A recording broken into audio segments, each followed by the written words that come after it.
congressional representative of the opposite party. Dan? No, I'm over.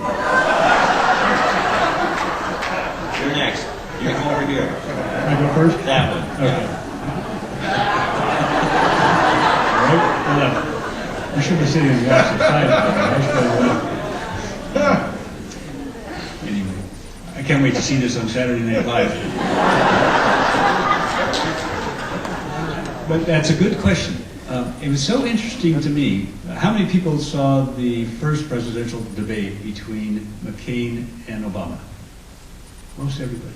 Do you remember when Jim Blair was having trouble getting either one to respond to how they pay for the $700 billion bailout? And he got frustrated. He said to them, one of you is going to be ruling the country in January.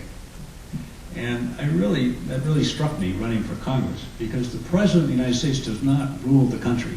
This is not a monarchy. The President of the United States is the highest elected leader in the country. But we were supposed to have a system of checks and balances with the executive, the judicial, and the legislative bodies. And I think to some extent Congress has abdicated its responsibility, its role in this checks and balances, particularly with regard to the issue of war. The Constitution says that it's Congress, not the President, that declares war, and I'm sure that they meant by that it'd be Congress that decides when there's a situation serious enough that we should go to war. So Congress has a very definite role. In my running for Congress, what I promised myself and my supporters when I stepped down being the president of Sacramento Chapter of Physicians for Social Responsibility is that I wouldn't compromise my principles in order to try to win votes, try to win endorsements, try to get campaign contributions. So I don't see it as so much one party against another. My basic guiding principles: tell the truth as I know it, follow my principles regardless of which party affiliation I have, regardless of which way the political winds are blowing at the time. So that'll be my approach to being a congressman, regardless of who the president is. Dan, you're next. Thank you very much, Buzz. Ralph, excuse me. No, that was Well, and thank you for representing the Amador Ledger Dispatch here. We appreciate you having us here in another county. I should say, we're going to add some additional time to this entire debate to make up for the jokes to be made at the expense of the moderator.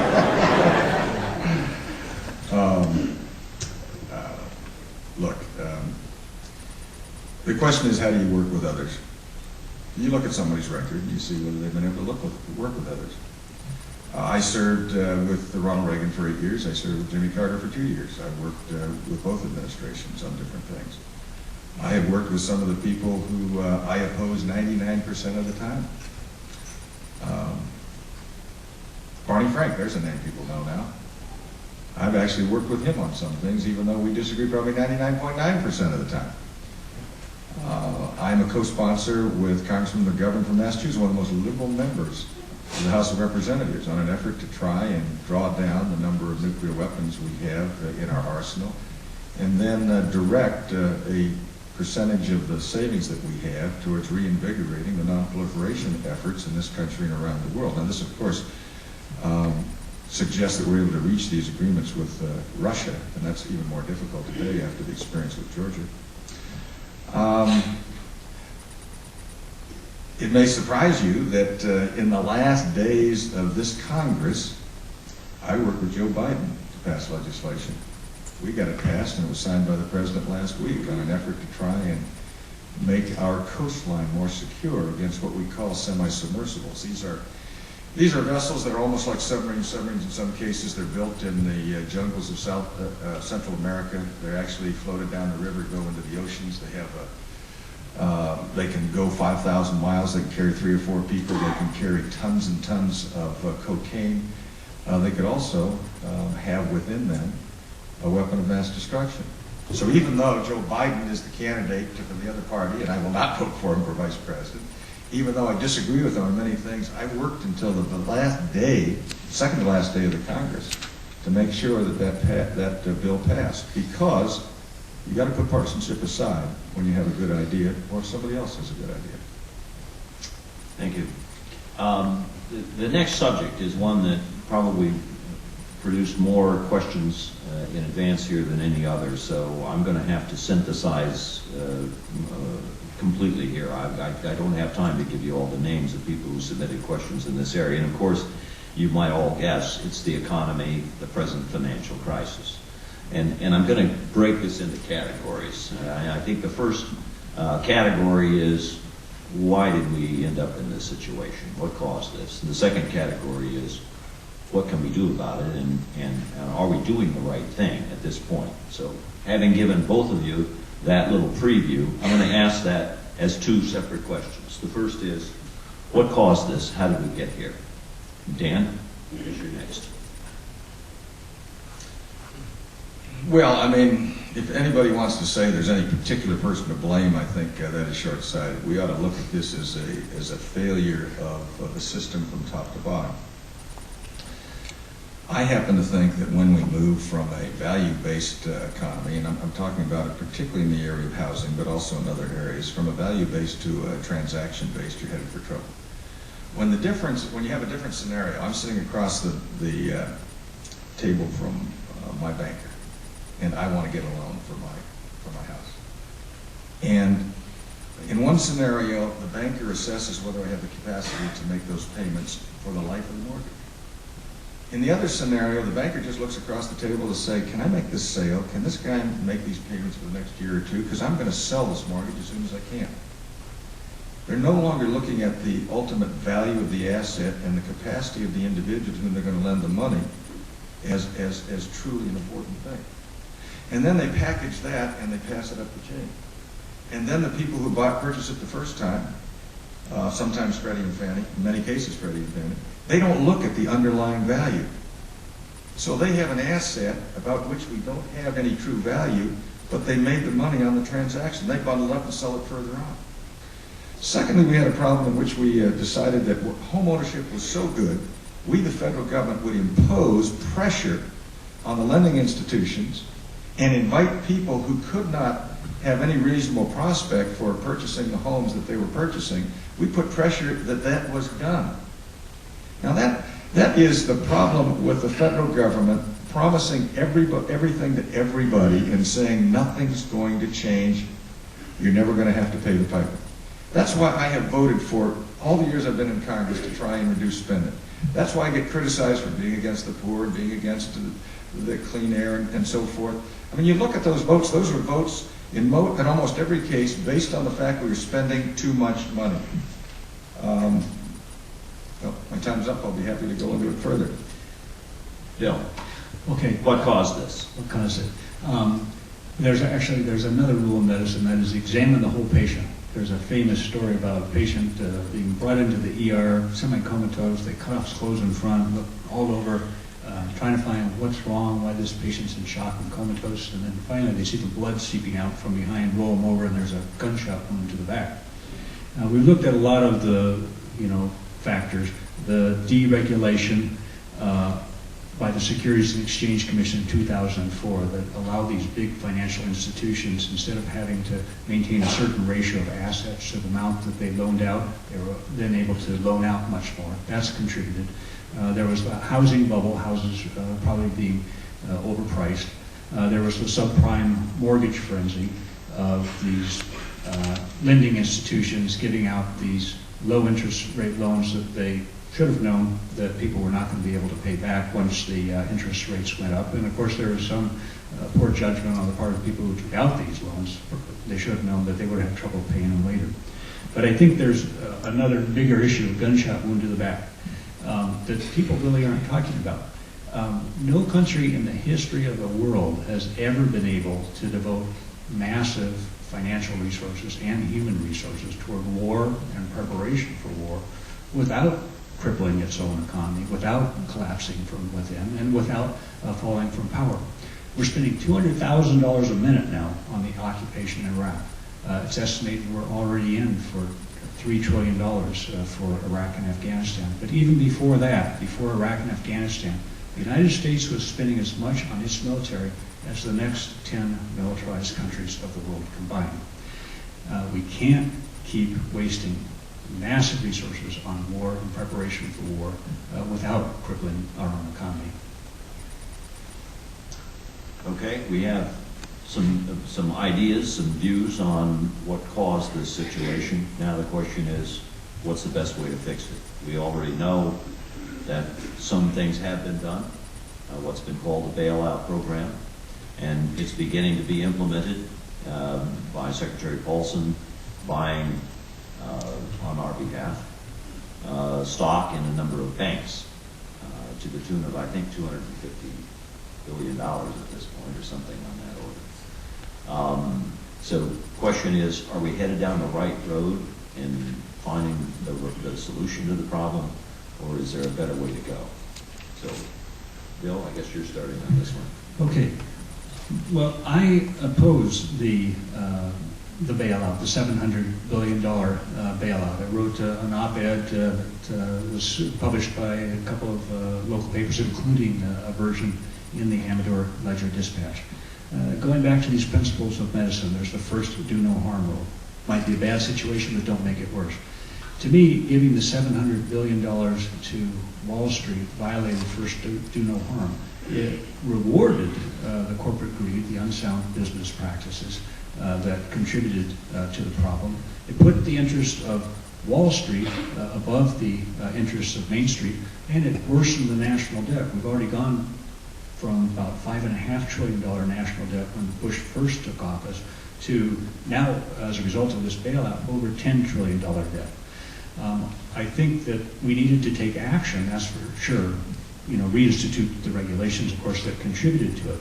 But we could have given money to the people who were having trouble meeting their mortgages, to the people who weren't having trouble, responsible, hardworking citizens who have bank accounts, so they can put more money in their bank accounts to change this ratio of assets to loans to help stabilize the banks. And we could have made it debt neutral. And to make it debt neutral, that is not increase the national debt, we could have increased income taxes, as Barack Obama proposes, on the richest few percent of the people in our country, and close the tax loopholes that are allowing some of the wealthiest corporations to get by without paying their fair share of taxes. As a general rule, I think the bailout should have been aimed at Main Street, not Wall Street, and it should have been designed in such fashion that it doesn't worsen the national debt. Okay, Dan, your feelings about the proper solution? Well, first of all, you got to know what the problem is, and my opponent says it's the war, it's Bush, and the answer is more taxes. I couldn't disagree with him more. The beginnings of this problem started, if you want to talk about it, in the Clinton administration. They created a new agency which promoted home ownership. It then, excuse me, it was in the Carter administration. You're right. I should have corrected myself. And then it was exacerbated during the Clinton administration, which their Justice Department threatened to bring criminal sanctions against financial institutions in the United States if they did not hit a particular mark of what percentage of risky loans they took out. The current governor of Massachusetts was the executive, was the attorney in the Justice Department that threatened that. Now, if you're a financial institution and you have the federal government telling you you're going to be prosecuted criminally if you don't go on the offensive and produce more risky loans, what are you going to do? You're probably going to forget about the risk. So let's not go around pointing fingers at this administration and that administration. Let's look at what the problem is right now.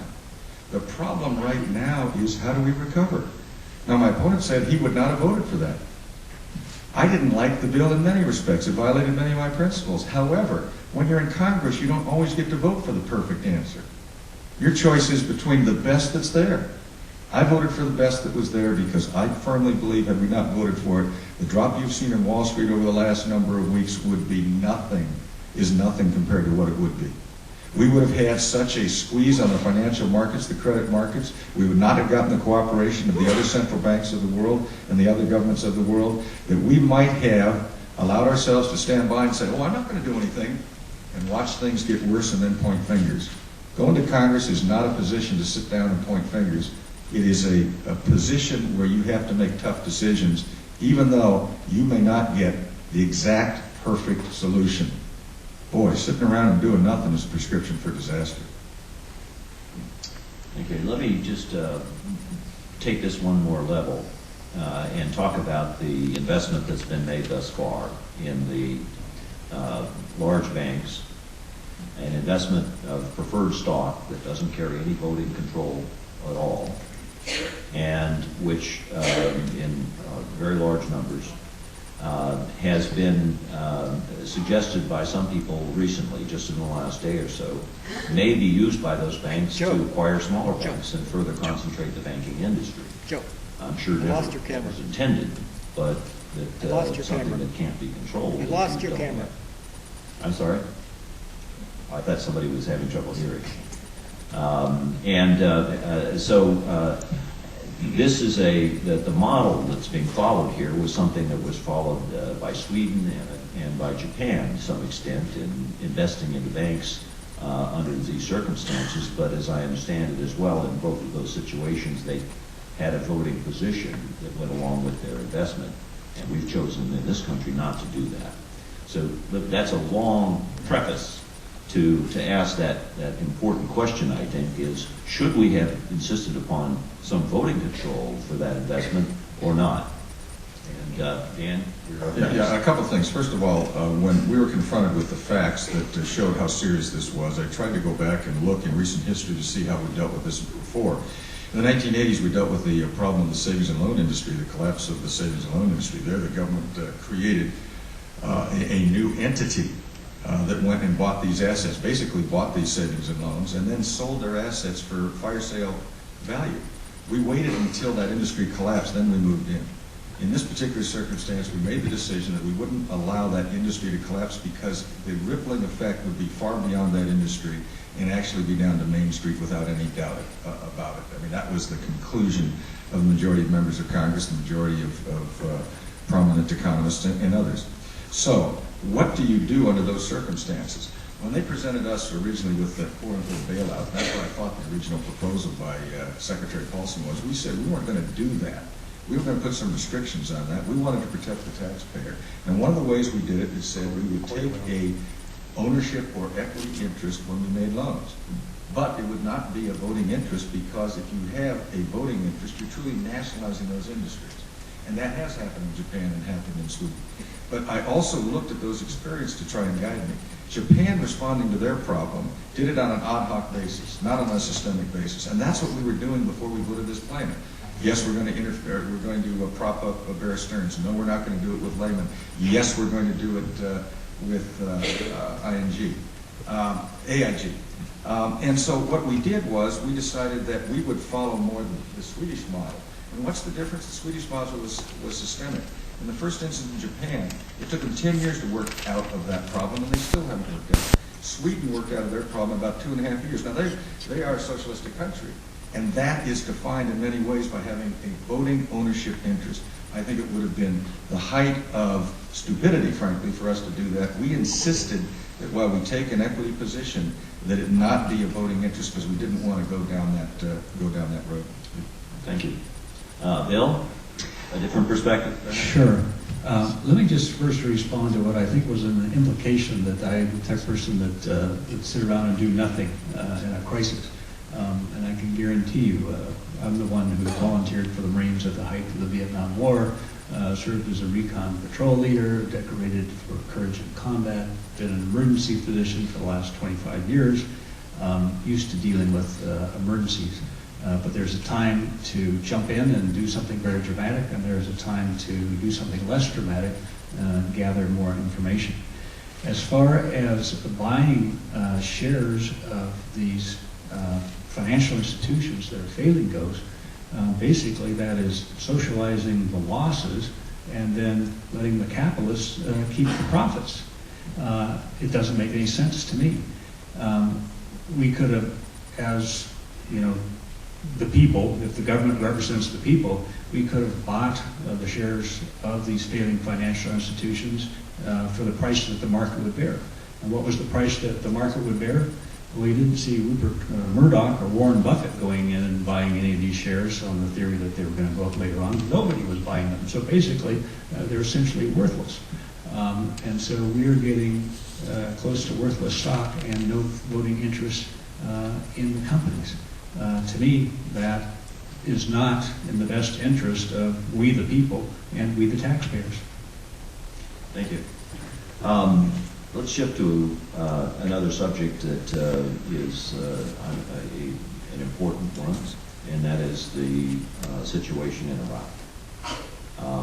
And I say the situation in Iraq because my first question is about the current situation, which the most recent news is that there's been agreement, at least on our side, on a status of forces, the so-called SOFA agreement, whereby the United States troops will move out of the towns and cities by June 30, I believe it is, of 2009. And so they'll be back to their bases at that point, and then they will leave the country entirely by December 31st, 2011. So a withdrawal in two phases, withdrawal from the towns and cities first, and then from the country entirely in 2012, essentially. That agreement remains to be approved by the Iraqi parliament, and I think it bears noting that it was not sent to the American Congress for approval, although, according to the administration, leaders in Congress were briefed upon this and kept advised of what was being agreed upon. My question is that if this agreement that will be approved, if it's approved by the Iraqi parliament, will be in effect before the end of this year. If it is not approved by the Iraqi parliament, will result in a situation where the UN mandate runs out, the UN Security Council resolution that authorizes the use of our troops there, and we will no longer be authorized to have any troops in Iraq. So that agreement is going to have a tremendous impact upon the way in which that war is going to be conducted and the opportunities that the United States has to develop its own strategies and follow its own approach to that in the next few years. My question is, do you agree with that agreement? And if you don't think that it's a right agreement, what can we do about it? And I think we're up to Bill on this question. You know, I've always said from the very beginning that we should not have invaded Iraq. The invasion was carried out under false pretenses. We're being told that there was an imminent threat to the United States and its allies from Iraq that had weapons of mass destruction. And the Bush administration had plenty of evidence to know that that claim really didn't stand the test of, you know, there wasn't enough intelligence data to really support that claim. And in addition to that, we had UN weapons inspectors moving freely throughout the country, finding no weapons of mass destruction, telling us that there were no weapons of mass destruction. And then there was the associated implication that Iraq in some way had something to do with the September 11th terrorist attacks, and even the September 11th Commission concluded it had no relation whatsoever to the September 11th terrorist attacks, and for that matter, no relation whatsoever to Al-Qaeda. So it was a war and occupation started on entirely false pretenses.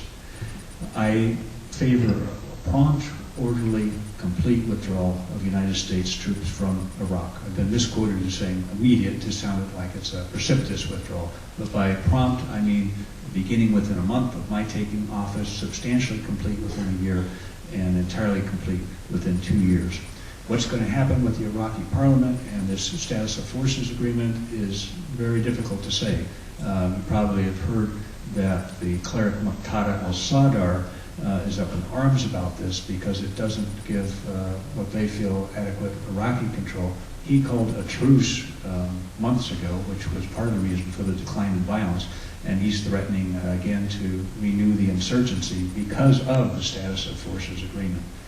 So I think regardless of what the Iraqi parliament does, we need to have a prompt, orderly, complete withdrawal of U.S. troops, and to the extent possible, get the United Nations back in with a truly international peacekeeping force. Thank you. Dan, your thoughts on this agreement and what we can do about it? Well, I think this agreement is only possible because it's the culmination of the Petraeus plan. Had we not had the major effort for the surge, had we not followed the counterinsurgency tactics and strategy developed in major part by General Petraeus, had we not had him as the leader in theater, we wouldn't be anywhere near this. He changed the dynamics of the war for the better, so that we could win, and we could come home and honor. Now, I've been accused of misstating my opponent's position. Let me read to you from the Project Vote Smart Political Courage Test. It's the same words he used to have on his website. Now he's changed them so it does not refer to 1 cent anymore. But he says, I will not vote for 1 cent for further funding of U.S. military operations in Iraq that is not tied to a prompt, orderly, and complete withdrawal of U.S. troops. That means not 1 cent for anything for them there. Now that happened to be even more extreme than the Pelosi plan, which we voted on several times and defeated several times. It was to tie any funding for our troops in theater unless there was an absolute, prompt, orderly, and complete withdrawal of U.S. troops. Now you can try and say that it's no longer on your website, but there it is. I happen to have hopes that the status for forces agreement will be adopted by the Iraqi parliament, because I think it will lead to an orderly cooperation and collaboration between the United States forces and those of Iraq. And I think the fact that we have had the stick-to-itiveness to stand by our allies there, and that now they're an emerging democracy, and have it within their grasp to have a civil society in which people can live in peace, is a great accomplishment for the American people, achieved by great sacrifice by men and women in uniform. Thank you. I'm going to ask one more question in this area, and then we'll take our break for the people who need to change their tapes, and also because we're right near the 7 o'clock point. I want to pursue this point just one step further, and that is, we're talking about Congress here, and under our Constitution, Congress has the power to declare war or not, and Congress also has the power to fund war or other programs. And my question is, how can Congress properly exert that control when you have an ongoing war, if it reaches a point that Congress no longer agrees that it is the right war or that it's being conducted in the right way? And so, Dan, you're well, Congress has the power of the purse. I mean, people don't understand that. One of the things I get upset about is people who look to the president all the time for bringing forth a budget, for bringing plans for spending and so forth. The Constitution is very clear. Revenue-raising pieces of legislation and spending is supposed to originate in the House of Representatives. Now the Senate does a little dance where they'll take one of our bills, empty it all out, put something else, and send it back to us. But I think we've allowed that to occur for far too long. And I have members of Congress standing around waiting to see what the president's budget's going to be, which we can promptly ignore if we wish to. And they wait is almost in a defensive standpoint or reactive standpoint. Frankly, I don't care whether it's the war or whether it's spending on health care or whether it's spending on the justice system or whatever it is. Congress ought to accept the responsibility for being the originator, the genesis of funding. And we ought to follow through with tough oversight. And I have complained about a lack of oversight when I was in Congress before, when I was out of Congress, and now coming back. And one of the things I'm proud of is, at least on the two committees, prime committees I serve on, Homeland Security and Judiciary, we do, with Democratic and Republican working together, have very, very tough oversight on those elements of the executive branch that we have responsibility for. I'm going to exercise my prerogative as a moderator, just follow up for a moment on this, Dan, and ask you, by that do you mean that you feel that Congress has the power, even in an ongoing war, to shut off the funds, even with troops overseas? No doubt about it. The Congress has the right of the power of the purse. It was intended by our founding fathers to be one of the means by which we had our oar in this river that is shared with the other two branches. And I think far too often Congress has been reactive rather than active. So I don't care whether it's the war or whether it's these other areas. Congress ought to come before people and say, hey, folks, it's supposed to start with us. And we ought to take, responsibility, accept responsibility for that. No, I think that has been a major fault of both Democrats and Republicans in the Congress. I have no doubts about that. Thank you. And Bill, you now have 2 minutes to respond to the original question.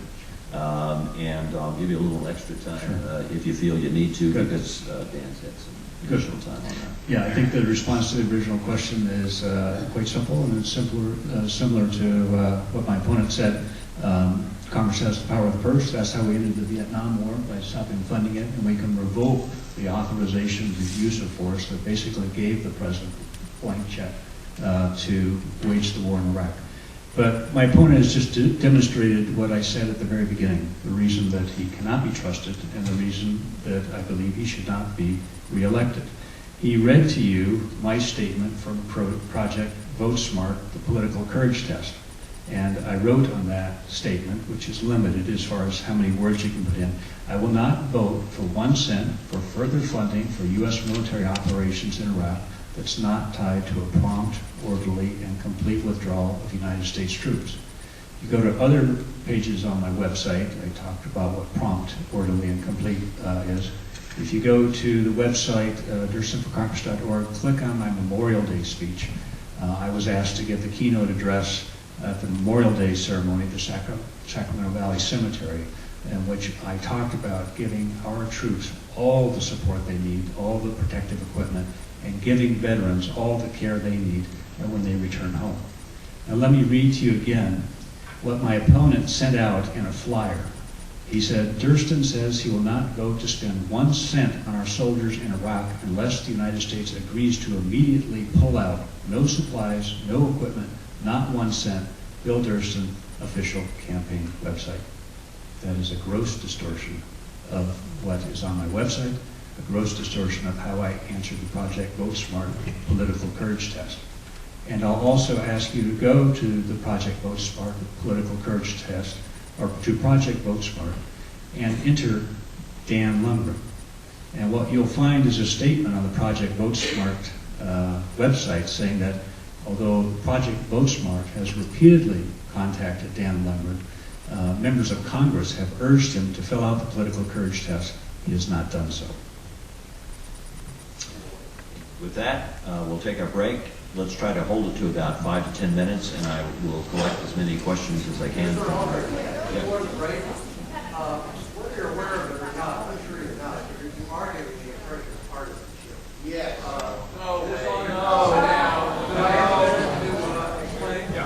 Well, and we can take, you can take that up with me afterwards. I would love to. You have to.